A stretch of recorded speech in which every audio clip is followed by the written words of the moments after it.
আসসালামু আলাইকুম প্রিয় বন্ধুরা, আশা করি আপনারা সকলেই ভালো আছেন।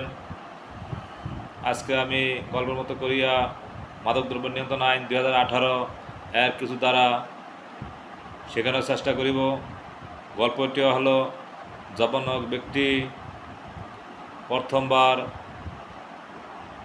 মাদকদ্রব্য নিয়ন্ত্রণ আইনে অপরাধ করিয়া শাস্তি ভোগ করিয়া দ্বিতীয়বার মাদকদ্রব্য নিয়ন্ত্রণ আইনের অধীনে আবারও অপরাধ করে, উল্লিখিত অপরাধ করিলে পুলিশ তাকে ধৃত করে, সেক্ষেত্রে তাহার সাজার ব্যবস্থা কি প্রশ্নে জানতে চাওয়া হয়েছে।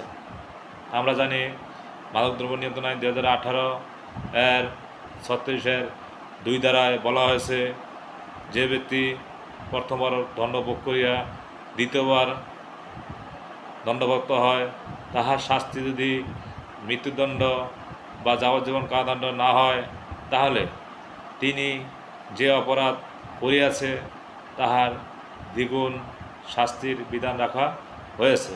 তাই উল্লিখিত প্রশ্নে অ্যান্সার করিতে হবে মাদকদ্রব্য নিয়ন্ত্রণ আইন 2018 এর 36-এর 2 ধারা দিয়ে।